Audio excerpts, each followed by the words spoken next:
মমতা ব্যানার্জি আজকে ক্ষমতায় আসার পরে আদিবাসীদেরকে শুধু ধামসা মাদলে, সেটা হিন্দু ধর্ম হোক, হিন্দু ধর্ম এখানে মুখ্য সংখ্যাগুরু ধর্ম, যারা সাম্প্রদায়িক রাজনীতি করছে তারা সাম্প্রদায়িক রাজনীতি বাজার যাতে বন্ধ না হয়ে যায় সেই কারণে তারা আইএসএফ এর মতো দলকে কালিমালিপ্ত করার চেষ্টা করছে। 6 মাসের জন্য আমাদের অর্থ দপ্তর দেওয়া হোক, আমরা দেখিয়ে দেব যে পশ্চিমবাংলার আদিবাসীরা হিন্দু নয়, আদিবাসীদের আলাদা ধর্ম। চলচ্চিত্র জগতের ভাইজান নয়, উনি রিয়েল ভাইজান।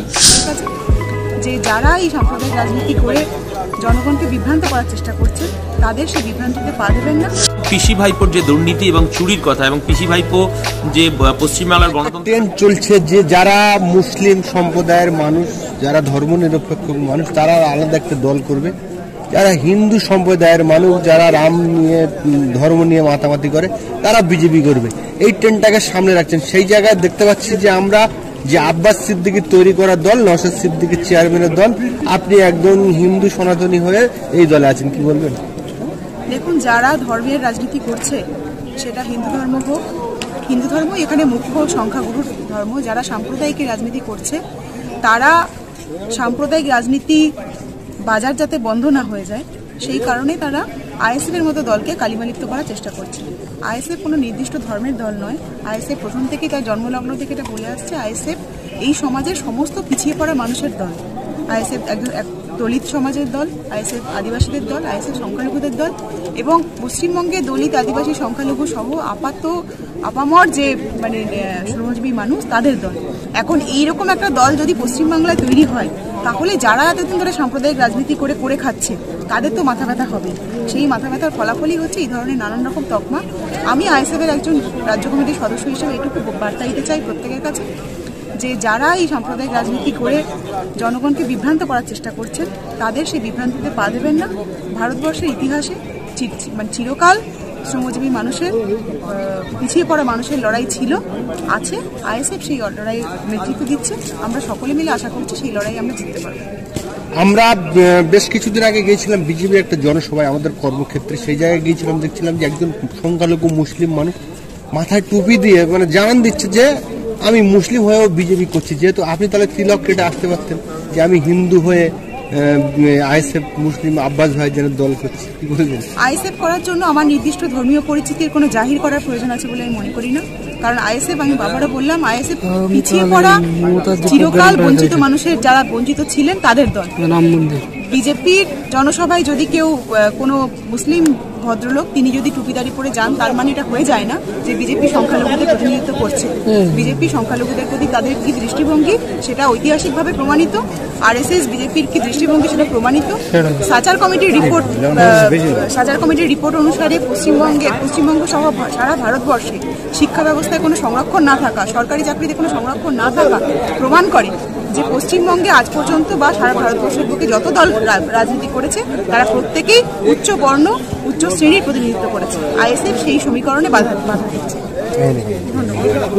আমরা দেখতে পাচ্ছি পশ্চিমবাংলায় একটা ট্রেন্ড চলছে, যারা ধর্মনিরপেক্ষ, যারা ধর্ম নিয়ে মাতামাতি করে না তারা অন্য দল করবে, আর যারা ধর্ম নিয়ে চলে বেশি হিন্দুরা তারা বিজেপি করবে। সেই জায়গায় আপনারা হিন্দু মানুষ হয়ে আজকে কেন নওশাদ সিদ্দিকী অর্থাৎ আব্বাস সিদ্দিকের দল করছেন কেন বলবেন? আদিবাসীরা হিন্দু নয়, আদিবাসীদের আলাদা ধর্ম। সেই ধর্মের কোড কলমের জন্য ইন্ডিয়ান সেকুলার ফ্রন্ট লড়াই করছে। তো আজকে আমাদের আদিবাসীদের যে জল জঙ্গল জমির অধিকার, আদিবাসীদের যে মাতৃভাষার অধিকার, সমস্ত সাংবিধানিক অধিকার থেকে আমরা বঞ্চিত।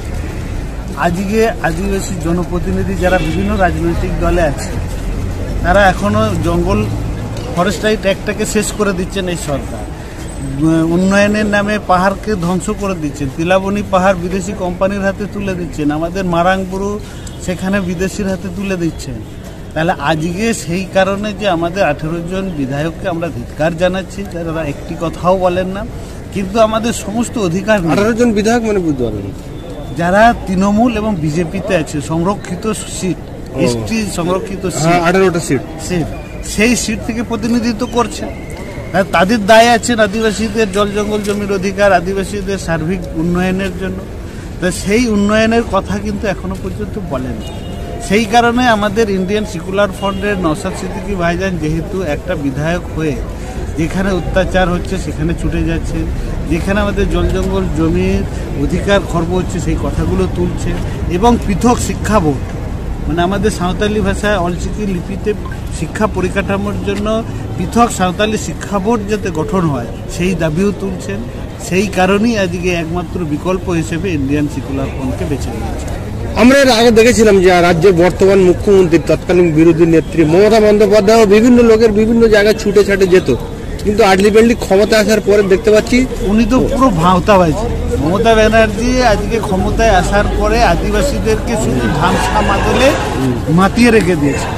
আজকে সমস্ত প্রতিশ্রুতি একটিও পূর্ণ করতে পারেনি। উনি প্রথমে যেতেই বলেছিলেন 900টা স্কুল 1800 মাস্টার নিয়ে করবো, একটাও এখনো পর্যন্ত শিক্ষক নিয়ে করতে পারেনি। সেই কারণে প্রথমে দরকার পরিকাঠামো ঠিক করা, সেই দায়িত্বটাই আমরা লড়াই করছি। আজকে প্রতিষ্ঠা দিবস পালন হলো না সাংবাদিক দিবস পালন হলো, কি বলবেন? প্রতিষ্ঠা দিবস, অবভিয়াসলি প্রতিষ্ঠা দিবস। আপনারা তো জানেন যে আজকে আমাদের আইএসএফ ইন্ডিয়ান সেকুলার ফ্রন্টের 4র্থ প্রতিষ্ঠা বার্ষিকী, এবং মহামান্য কলকাতা হাইকোর্টকে মান্যতা দিয়েই আমরা আমাদের গণতন্ত্র প্রতিষ্ঠার লড়াই আমরা আজকে এই প্রতিষ্ঠা দিবস থেকে শুরু করলাম। কিন্তু একজনকে লোক দেখলাম না, সে কজন সাংবাদিক মাত্র 15 জন রাজ্য কমিটি। আমার দলের চেয়ারম্যান তো বলেছেন, আপনাদেরকেও বলেছেন নিশ্চয়ই, যে আমরা আমাদের দায়িত্ব, আমাদের কর্তব্য আজকে সাংবাদিক বন্ধুদের মাধ্যমে, আপনাদের মাধ্যমে এই পশ্চিমবাংলা তথা সারা ভারতবর্ষে আমাদের বক্তব্য, আমাদের বিকল্পের কথা, আমাদের কর্মসূচির কথা, এবং পিসি ভাইপোর যে দুর্নীতি এবং চুরির কথা, এবং পিসি ভাইপো যে পশ্চিমবাংলার গণতন্ত্রটাকে লুট করেছে তার কথা আমাদের আজকে আপনাদের মাধ্যমে আজকে আমরা সারা পশ্চিমবাংলার সাধারণ মানুষের কাছে পাঠাতে পেরেছি। তাই সব থেকে আপনাদেরকে আমাদের অভিনন্দন, অভিবাদন জানাচ্ছি। আপনি রাজ্যের নেতা, এই রাজ্যে ব্রিগেড ময়দানে আপনাদের দলের প্রতিষ্ঠাতা আব্বাস সিদ্দিকী সাহেব বলেছিলেন যে আমি এই জায়গায় সভা করা আমার স্বপ্ন। উনি একদিন সভা করেছিলেন, কিন্তু সেটা আইএসএফের সভা ছিল না, ওটি বাম কংগ্রেসের সম্মিলিত ব্রিগেড ছিল। সেই ব্রিগেডে উনি অতিথি হয়ে গিয়ে ভাষণ দিয়েছিল। আপনারা কি লোকসভার আগে ব্রিগেড সভা করবেন? আমরা অবশ্যই আজকে আমাদের এই কর্মসূচির মধ্য দিয়ে আজকে লাখো লাখো মানুষ আমাদের রাস্তায় দাঁড়িয়ে তার ফোনে আমাদের বক্তব্য শুনেছে এবং বক্তব্য দেখেছে। ঠিক আছে, আমরা কি বলতে চাইছি, আমার দলের চেয়ারম্যান আজকে বলেছেন যে পশ্চিমবাংলার অর্থনীতি আজকে যে সংকট, আজকে কর্মচারীরা ডিএ পাচ্ছে না, আজকে আশা কর্মী থেকে পুলিশ কর্মী থেকে তাদের যে করুণ অবস্থা, তিনি বলেছেন এই 6 মাসের জন্য আমাদের অর্থ দপ্তর দেওয়া হোক। আমরা দেখিয়ে দেব যে পশ্চিমবাংলার অর্থনীতিকে কিভাবে চাঙ্গা করতে হয়, কিভাবে কেন্দ্রীয় সরকারের সমহারে আমরা ডিএ দেব, এবং যত মমতা বন্দ্যোপাধ্যায়ের কর্মসূচি আছে, প্রকল্প আছে, সেই প্রকল্পগুলো আমরা চালু রাখবো। এটাই বিকল্প, এটাই ইন্ডিয়ান সেকুলার ফ্রন্ট বলতে চাইছে। সেই কারণেই তো আজকে শাসক দলের এত রক্তচক্ষু এবং এত বাধা এবং এত হুমকি সত্ত্বেও আজকে মানুষ জাগছে। বলছি, নওশাদ সিদ্দিকী ভাইজান, পীরজাদা নওশাদ সিদ্দিকী ভাইজান কি আজকাল সিনেমা দেখে নাকি? নায়ক সিনেমা যে হয়েছিল অনিল কাপুরের একদিনের চিফ মিনিস্টার, সেরকমই কিছু উনি দেখে ইন্সপায়ার হয়ে বললেন এটা? উনি চলচ্চিত্র জগতের ভাইজান নয়, উনি রিয়েল ভাইজান। কারণ এই পশ্চিমবাংলার জঙ্গল থেকে পাহাড় আর পাহাড় থেকে সাগর তিনি দৌড়ে বেড়াচ্ছেন, যেখানেই প্রতিবাদী মানুষ মানে লাঞ্ছিত, বঞ্চিত, অবহেলিত এবং শাসক দলের রক্তচক্ষুর শিকার হচ্ছে, সেখানেই আমাদের নওশাদ সিদ্দিকী, সেখানে ইন্ডিয়ান সেকুলার ফ্রন্ট। এটাই বিকল্প।